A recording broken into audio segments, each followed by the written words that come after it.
Assalamualaikum warahmatullahi wabarakatuh. Kami dari kelompok 7 akan menjelaskan mind mapping yang sudah kami buat yang berjudul Emotional Spiritual Question atau ASQ. Sebelum kami menjelaskan tentang ASQ, perkenalkan anggota dari kelompok 7. Yang pertama, ada Hana Kamila dengan NIM B2B021030. Yang kedua ada Deva Andini Rohmatika dengan NIM B2B20038, dan yang ketiga ada Muhammad Asar dengan NIM B2B020059. Dalam mind mapping kali ini, kami akan menjelaskan perbedaan IQ, SQ, dan AQ. Kemudian, kami akan menjelaskan gambaran-gambaran pengertian dari ASQ. Dan yang terakhir, kami akan memaknai sifat-sifat Allah. Selanjutnya, Emotional Spiritual Question. Yang pertama, pengertian ASQ. ASQ adalah sebuah singkatan dari Emotional Spiritual Question yang merupakan gabungan dari Emotional Question atau EQ dan Spiritual Question atau SQ, yaitu gabungan antara pengendalian kecerdasan emosi dan spiritual. Yang kedua, pentingnya ASQ bagi mahasiswa. ASQ bagi mahasiswa sangatlah penting. Seorang mahasiswa tidak cukup hanya berpengetahuan, namun mahasiswa harus memiliki kematangan sikap, keterampilan perilaku, dan kedalaman spiritual. Hal tersebut harus selalu hadir dalam suasana apapun dan dimanapun. Maka, mahasiswa harus mengimplementasikan ASQ di dalam kehidupannya. Yang ketiga, relevansi ASQ bagi mahasiswa. Di dalam KBK, kurikulum berbasis kompetensi yang dijalankan oleh pemerintah dijabarkan bahwa sekolah diharapkan dapat membekali peserta didik untuk menghadapi tantangan hidup di masa yang akan datang, sehingga meminimalisasi tumbuhnya the lost generation. Dengan kemampuan intelligent question, emotional question, dan spiritual question, maka diharapkan mahasiswa mampu meraih keberhasilan di masa yang akan datang sehingga tidak terjadi yang namanya the lost generation. Intelligent question atau IQ. 1. Pengertian IQ. Orang seringkali menyamakan arti intelijensi dengan ide, padahal kedua istilah ini mempunyai perbedaan arti yang sangat mendasar. Menurut David Wessler, intelijensi adalah kemampuan untuk bertindak secara terarah, berpikir secara rasional, dan menghadapi lingkungannya secara efektif. Secara garis besar, dapat disimpulkan bahwa intelijensi adalah suatu kemampuan mental yang melibatkan proses berpikir secara rasional. Oleh karena itu, intelijensi tidak dapat diamati secara langsung, melainkan harus disimpulkan dari berbagai tindakan nyata yang merupakan manifestasi dari proses berpikir rasional itu. Sedangkan menurut Ida Handayani tahun 2011, IQ itu sendiri atau singkatan dari Intelligent Question adalah skor yang diperoleh dari sebuah alat tes kecerdasan di mana IQ mengukur kemampuan intelektual, analitis, logika, dan rasio seseorang. Dengan demikian, IQ hanya memberikan sedikit indikasi mengenai taraf kecerdasan seseorang dan tidak menggambarkan kecerdasan seseorang secara keseluruhan. Intelligent question atau yang biasa disebut dengan IQ merupakan istilah dari pengelompokan kecerdasan manusia yang pertama kali diperkenalkan oleh Alfred, ahli psikologi dari Prancis. Penggunaan tes IQ.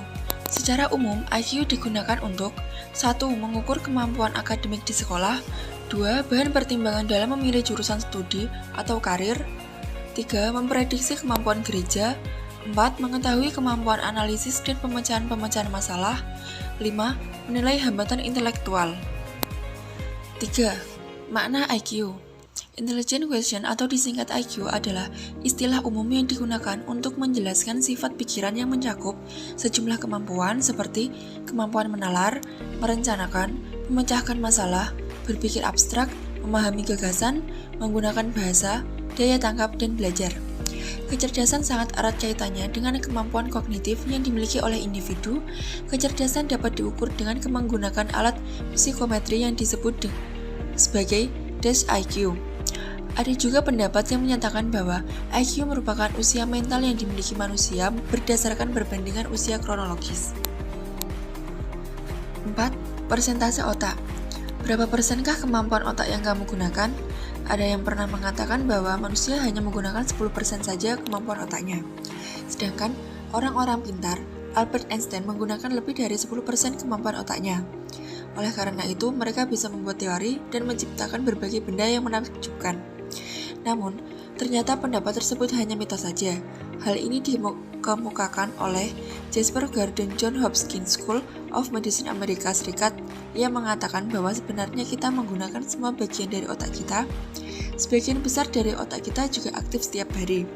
Pendapat ini juga didukung oleh John Henry dari Mayo Challenge Orchestra Minnesota. 5. Pentingnya pergeseran makna IQ. Pada tingkatan yang lebih tinggi, perlu adanya pergeseran makna IQ, yaitu sebagai pencipta dan bukan sekedar pemakai saja. Untuk mengoptimalkan kapasitas pencipta ini, seseorang harus banyak membaca sehingga kreativitas dalam dirinya akan berkembang. Selain itu, harus mempunyai rasa percaya diri sehingga akan muncul sikap progresif. Sikap progresif harus ditunjukkan dalam berkarya yang harus terus-menerus diarahkan untuk membentuk dunia baru. Spiritual Quotient atau SQ. 1. Pengertian SQ. SQ adalah kecerdasan jiwa yang membantu seseorang untuk mengembangkan dirinya secara utuh melalui penciptaan kemungkinan untuk menerapkan nilai-nilai positif. Menurut Zohar dan Marshall, Nur Hadiyati tahun 2014 mengatakan kecerdasan spiritual adalah kecerdasan agar dapat melalui dan menyelesaikan suatu permasalahan agar bermakna serta bernilai, mampu membaca perilaku dan hidup seseorang dalam sebuah makna yang lebih luas serta kaya, serta mampu membandingkan perilaku serta jalan hidup seseorang lebih bernilai daripada yang lain. 2. Prinsip SQ. Terdapat 12 prinsip SQ, yaitu 1. Self-awareness atau kesadaran diri mengetahui motivasi, preference, dan kepribadian kita. 2. Spontaneity, hidup dan responsif terhadap kondisi dan situasi yang ada. 3. Vision and value-led, bertindak dari prinsip-prinsip dan keyakinan yang mendalam. 4. Holistic, melihat pola, hubungan, dan koneksi yang besar, serta mempunyai rasa memiliki. 5. Compassion, memiliki kualitas tentang perasaan, keharuan, dan empati yang mendalam. 6. Celebration of diversity, menghargai orang lain atas perbedaan mereka. 7. Feel independent, berdiri melawan kerumunan dan memiliki keyakinan sendiri. 8. Humanity, atau kerendahan hati, memiliki kepekaan rasa untuk menjadi seseorang yang mampu menggugah perasaan di lingkungan sekitarnya. 9. As fundamental by question, memahami segala hal-hal sampai bagian terdalam. 10. Ability to reframe, melihat masalah dalam konteks yang lebih luas. 11. Positive use of adversity, belajar dan tumbuh dari kesalahan, kemunduran, dan penderitaan. 12. Sense of vocation, merasa terpanggil untuk melayani dan memberikan sesuatu kembali. 3. Inti SQ. Inti SQ adalah bagaimana manusia mampu memaknai apa yang dipikirkan, dikerjakan, dan dihasilkan. Menurut Ginanjar tahun 2001, dari proses inilah terwujud prinsip bertindak yang beralaskan pada titik pribadi sebagai manusia ciptaan Allah. Inilah yang dinamakan titik kulminasi Tuhan atau yang dikenal dengan nama God Spot yang diwujudkan sebagai hati yang bersih dan bersinar. Manusia dan Tuhan tidak dapat dipisahkan. Ilmu pengetahuan yang bersumber dari ide tak akan bisa muncul tanpa bimbingan Tuhan. Manusia terkadang tidak menyadari karena begitu kuatnya dorongan akal, titik Tuhan betapapun kecilnya akan tetap terlihat. Inilah kekuatan agama yang memberikan daya spiritual kepada manusia. 4. Keberadaan SQ dalam SQ. Keberadaan SQ dalam SQ memberi penguatan dalam menjawab permasalahan yang tidak memisahkan konsep pemisahan dunia dan akhirat serta menghasilkan keseimbangan. Yang pertama, pengertian EQ atau Emotional Quotient. EQ bisa juga disebut sebagai kecerdasan emosional, yaitu model perilaku yang relatif baru. EQ makin reliant dengan pengembangan organisasi dan mengembangkan diri seseorang. Menurut Goleman 2006 menyatakan, kecerdasan emosional adalah kecerdasan mengendalikan dan memantau perasaan orang lain dan diri sendiri, serta menggunakan perasaan-perasaan tersebut untuk memandu tindakan dan pikiran. sehingga agar sukses dalam bekerja dan menghasilkan kinerja yang menonjol dalam pekerjaan. Sangat diperlukan kecerdasan emosional. Yang kedua, kegunaan EQ. Kegunaan EQ sendiri adalah EQ memberikan cara baru untuk memahami dan menilai perilaku masyarakat, gaya manajemen, sikap, keterampilan, interpersonal, integritas, loyalitas, komitmen, dan potensi. Yang ketiga, domain EQ. Goleman mengidentifikasi 5 domain EQ, yaitu mengetahui emosi diri. Yang kedua, mengelola emosi diri sendiri. Yang ketiga, memotivasi diri sendiri. Yang keempat, mengenali dan memahami emosi orang lain. Dan yang terakhir, mengelola hubungan. Yang keempat, pedoman EQ. Pertama kali dikembangkan oleh Kerry Kermis dan Daniel Goleman menyatakan bahwa terdapat 22 domain EQ di tempat kerja, yaitu membuka jalan, meliputi 8 hal, yaitu yang pertama, menilai kebutuhan organisasi. Yang kedua, menilai individu. Yang ketiga, memberikan penilaian dengan hati-hati. Yang keempat, memaksimalkan belajar. Yang kelima, mendorong partisipasi. Yang keenam, menghubungkan tujuan dengan nilai-nilai pribadi. Yang ketujuh, menyesuaikan harapan individu. Dan yang terakhir, menilai kesiapan dan motivasi untuk mengembangkan EQ. Terus lanjut yang B, melakukan pekerjaan perubahan. Meliputi 10 hal, yaitu yang pertama, membina hubungan antara pelatih atau guru atau pemimpin dengan peserta didik EQ. Yang kedua, perubahan secara mandiri dan belajar. Yang ketiga, menetapkan tujuan. Yang keempat, menyusun langkah-langkah untuk mencapai tujuan. Yang kelima, memberikan kesempatan untuk praktek. Yang keenam, memberikan umpan balik. Yang ketujuh, menggunakan metode eksperiential. Yang kedelapan, membangun dukungan. Yang kesembilan, menggunakan model dan contoh. Dan yang terakhir, mendorong wawasan dan kesadaran diri. Untuk yang poin C, pemelihara perubahan berkelanjutan, meliputi 2 hal, yaitu yang pertama, mendorong penerapan pembelajaran baru dalam pekerjaan dan mengembangkan budaya organisasi yang mendukung pembelajaran. Dan yang poin yang terakhir, mengevaluasi perubahan terhadap hasil kerja, yaitu mengevaluasi efek individu dan organisasi. Terus yang kelima, EQ personal. Definisi lain menyebutkan bahwa EQ adalah kemampuan berkomunikasi seseorang dalam 2 dimensi, yaitu arah ke dalam atau personal dan arah keluar atau interpersonal. EQ personal ialah komunikasi yang dilakukan seseorang pada dirinya sendiri. Hal ini berguna untuk menumbuhkan kesadaran diri atau self-awareness, penerimaan diri atau self-acceptance, menghargai diri sendiri atau self-respect, dan penguasaan diri atau self-mastery.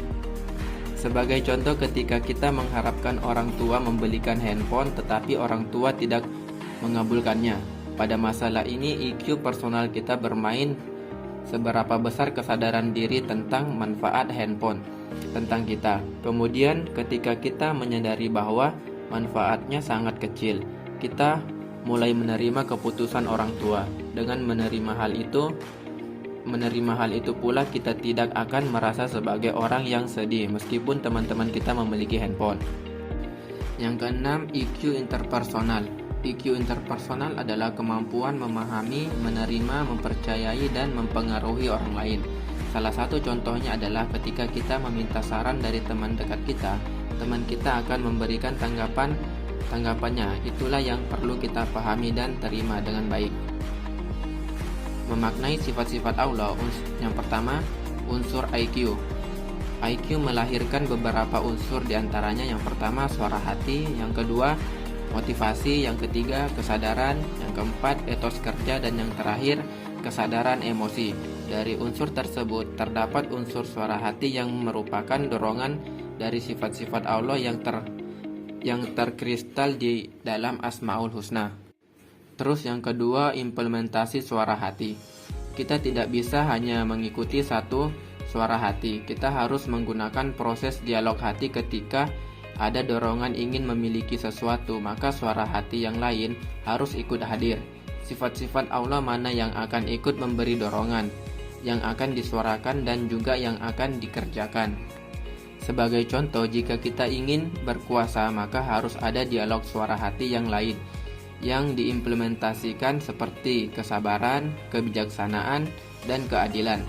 Jika kita hanya mengikuti satu suara hati yaitu berkuasa, maka yang terjadi adalah kesombongan, keterpurukan, dan kegagalan. Poin yang ketiga, nilai karakter. 99 sifat Allah akan memancarkan nilai karakter, yaitu menjadikan seseorang memiliki kepekaan untuk masuk menyelami hati sanubari orang lain dan kemampuan membaca, menangkap, dan empati terhadap persoalan. Demikian penjelasan dari kelompok kami. Apabila ada kekurangan dan kesalahan kata, kami mohon maaf. Wassalamualaikum warahmatullahi wabarakatuh.